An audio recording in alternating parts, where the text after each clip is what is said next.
किसी बाप का नहीं है। इस हिंदुस्तान को मजदूरों ने, किसानों ने बनाया है, किसी के बाप का नहीं है। रामदेव के बाप का नहीं। जिस प्रकार से उसने गाली हिंदुस्तान को दी है कि किसी के बाप की हस्ती नहीं। वो स्वयंभू नेता है, वो आतंकवादी, अपनी बात चला, उग्रवादी चरमपंथी हैं, अपनी सत्ता चलाएंगे। इस देश में जो निर्णय होगा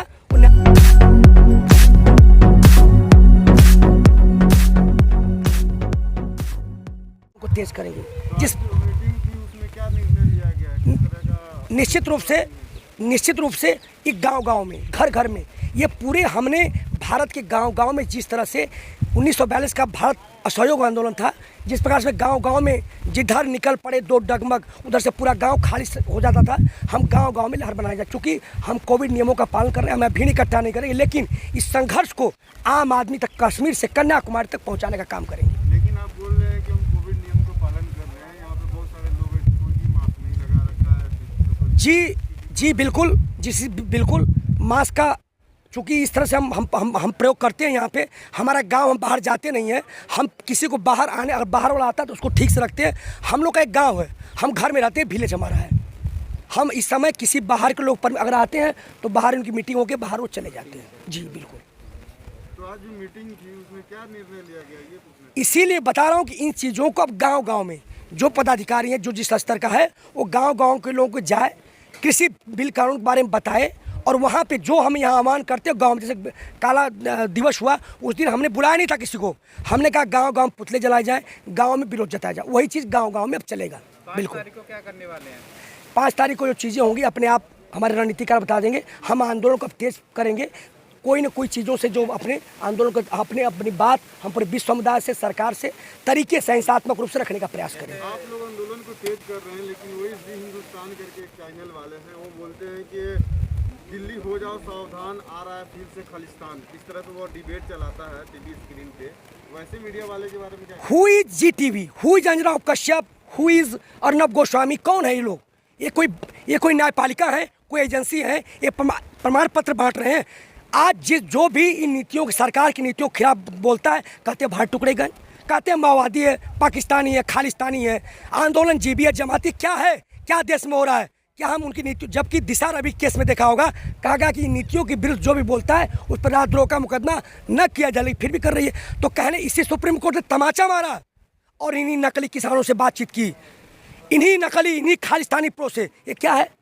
ये बड़बोलेपन नेता है जो देश को चलाना चाहते हैं कि इस देश में एक व्यक्ति का राज रहे, एक सोच रहा है आरएसएस की सोच। वो नहीं हो सकता। इस देश में तमाम जातियां, धर्म, संप्रदाय है, वेशभूषा है, खान पान है, एक विचारधारा नहीं चल सकती। वो थोपने का प्रयास किया जा रहा है। कुछ चुनिंदा लोग, कुछ चैनल जो कथित चैनल हैं, जो खुद प्रमाण पत्र बांट रहे हैं, वो नहीं चलेगा इस देश में। इसकी न्यायपालिका तय करेगी, इसकी एजेंसियां तय करेगी। ये कुछ नहीं हमारे आप जैसे अंजना कश्यप या जीटीवी हमारे से आप जैसे लोग हैं। लेकिन मीडिया चौथा स्तंभ होता है, उसका काम होता है विपक्ष का काम करना, सरकार सवाल पूछना। और जब मीडिया आम जनता सवाल पूछना पैदा शुरू कर दे तो समझ लीजिए कुछ चमचे हैं और देश कहीं न कहीं गर्त में जाने का प्रयास कर रहे हैं। आज वो लोग जूता उठाने का सरकार का काम कर रहे हैं। जी, आज आंदोलन तो ऐतिहासिक बनता जा रहा है, 6 महीने हो गए हुए हैं।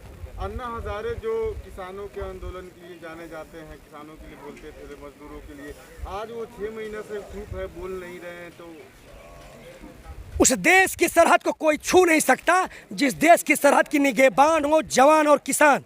आज अपने आप में यहाँ खड़ा व्यक्ति, हर आदमी टिकैत, हर आदमी सरदार भगत सिंह, चंद्रशेखर आज़ाद है। आज किसी के आंदोलन किसी का मोहताज नहीं हो, चाहे वो आपके जिसका नाम ले रहे हैं ना, अन्ना हजारे हो, चाहे कोई भी हो। ये आज़ादी की दूसरी लड़ाई है। 1947 में भारत आज़ाद हुआ, कौन आज़ाद हुआ?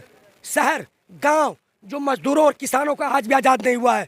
कौन किसान, कौन है? जवान कौन है? किसान का जो बेटा है। आज सरहद पे जवान परेशान है, खेत खलिहानों का पिता परेशान है। आप रोड पे कौन है? ये कौन है? अन्ना हजारे। यहाँ पर अब हर व्यक्ति अपने आप में, आप किसी के आवाज़ को दबा सकते हो लेकिन किसी की विचारधारा को नहीं दबा सकते हैं।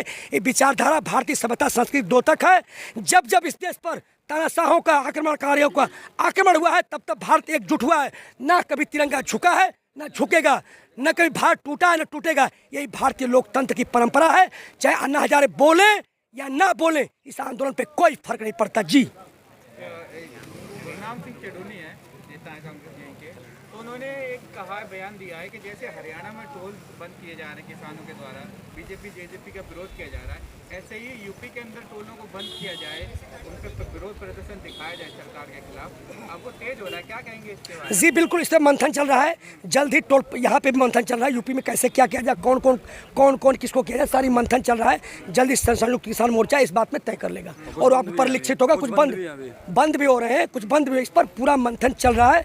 हम अपने आंदोलन को तेज करेंगे। जो हमारे पास हथियार नहीं है, गोला बारूद दो लोग वो बैठे हैं, उनके पास टैंक, उनके पास, हमारे पास कुछ हम निहत्थे हैं, तो हम ये करेंगे। बिल्कुल, ये हमारा मौलिक अधिकार है। कि जो हिसार में किसान जैसे टोल पे बैठे थे, उस समय उनको बड़ा अफसोस महसूस हुआ कि यूपी के किसान कुछ नहीं कर रहे जैसे तरीके से हरियाणा के किसान कर रहे हैं, तो यूपी में ऐसा क्यों ज़्यादा नहीं दिखाई दे रहा? देखिए, अगर कोई शुभचिंतक है जरूर कहीं की चिंता व्यक्त करेगा। इसका अंदाजा बिल्कुल न लगाया जाए कि संयुक्त किसान मोर्चा एक नहीं है।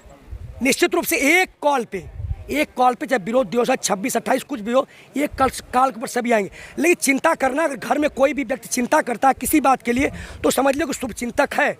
आज भी संयुक्त किसान मोर्चा अडिग है, एक है, इसमें कोई दो राय नहीं। अपनी बात रख सकता है, चिंता व्यक्त कर सकता है इस आंदोलन के लिए।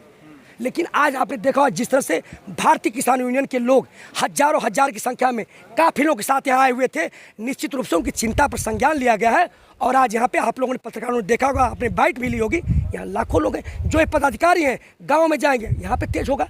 तो कहीं ना कहीं अगर कमी दिखती है तो कह सकते हैं, लेकिन उसको मुद्दा न बनाया जाए। ये हम और भी एकजुट होने के लिए, मजबूती करने के लिए सब बातें करते हैं। गाजीपुर पे भीड़ बढ़ाने का निर्णय हो सकता है? भीड़ नहीं बढ़ेगी। कोविड के हमारे टीकाजी ने स्वयं कहा संयुक्त मोर्चा ने कि भीड़ नहीं, ये गांव में लोग करें, जो नज़दीक जो चीज़ें हैं अपने गांव प्रदर्शन करें, गांव में शिक्षित करें, वहाँ पे विरोध करें। अभी यहाँ आने की जरूरत नहीं, जो लोग हैं वही लोग हैं। तो गांव से ही अपना... जी बिल्कुल, अब तो गांव में ना, पंजाब से एक चिंगारी चली थी, यहाँ बॉर्डरों पे आई, फिर उसके बाद वही चिंगारी महापंचायतों को रूप लिया, फिर आज पंजाब, हरियाणा, उसके बाद पश्चिमी यूपी, आज कश्मीर से कन्याकुमारी तक भारत बोल रहा है किसानों की बात। अब वही हम गांव घर जोड़ेंगे। इस जो तानाशाही सरकार है, पत्थर की सरकार, उसको उखाड़ के फेंकेंगे, उसको वोट की चोट देंगे। जिस प्रकार से बंगाल में वोट की चोट दिए हैं, जल्द ही यूपी में भी एक बहुत बड़ा फेरबदल होने वाला है।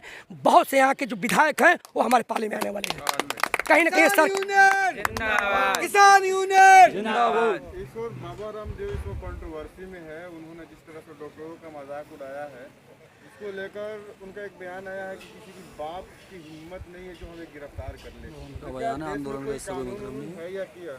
इस देश में कानून कहाँ है? कहाँ है सुप्रीम कोर्ट? मैं कि कंगना रनौत जिस प्रकार कमेंट करती हैं, सचिन तेंदुलकर करते हैं, जिस प्रकार से ये लोग बाबा रामदेव कौन?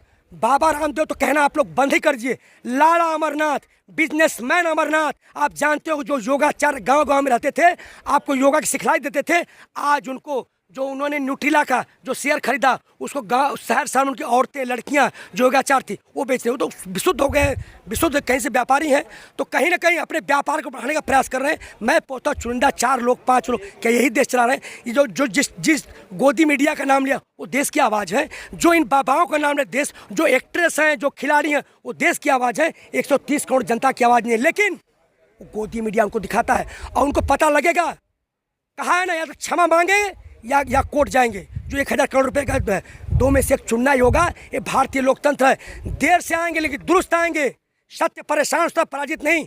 एक हिंदुस्तान किसी बाप का नहीं है। इस हिंदुस्तान को मजदूरों ने, किसानों ने बनाया है, किसी के बाप का नहीं है। रामदेव के बाप का नहीं। जिस प्रकार से उसने गाली हिंदुस्तान को दी है कि किसी के बाप की हस्ती नहीं। वो स्वयंभू नेता है, वो आतंकवादी, अपनी बात चला, उग्रवादी चरमपंथी हैं, अपनी सत्ता चलाएंगे। इस देश में जो निर्णय होगा वो न्यायपालिका करेगी, देश की जनता करेगी। जी, जैसे सरकार के फेवर में वो लगातार बयान देते आ रहे हैं, पेट्रोल पे महंगाई पे भी दिया उन्होंने, आप पे भी दिया है, तो क्या लगता है उन पे कार्रवाई हो सकती है? क्योंकि वो सरकार के फेवर में जी देखिए, इस समय तो कार्रवाई नहीं हो रही है। अर्नब गोस्वामी इस पर चैट लिखा, पुलवामा पर गिरफ्तार हुए, पूर्णिया को गया, दिशा नबी गया और पत्रकारों पर गया। तो कहीं ना कहीं ये तो हम नहीं सोच सकते उन पर कार्रवाई होगी, क्योंकि वो कथित तो वही बात बोलते हैं और पत्रकार वही दिखाते हैं जो सरकार दिखाना चाहती है, जो बोलना चाहती है। लोग बोलते हैं, तो कार्रवाई तो मुझे नहीं लगता असंभव है। लेकिन ये देश की जनता छोड़ेगी नहीं। आने वाले दिनों में जब यहाँ एक सरकार आएगी, किसानों की, मजदूरों की, इनकी एक सवाल पूछेगी। उस दिन कहा गया था, जिस दिन बाबा अमरनाथ छुप रहे थे, उस दिन क्यों नहीं कहा कि मेरे बाप की सलवार पहन के भागे थे? जी। Thank you.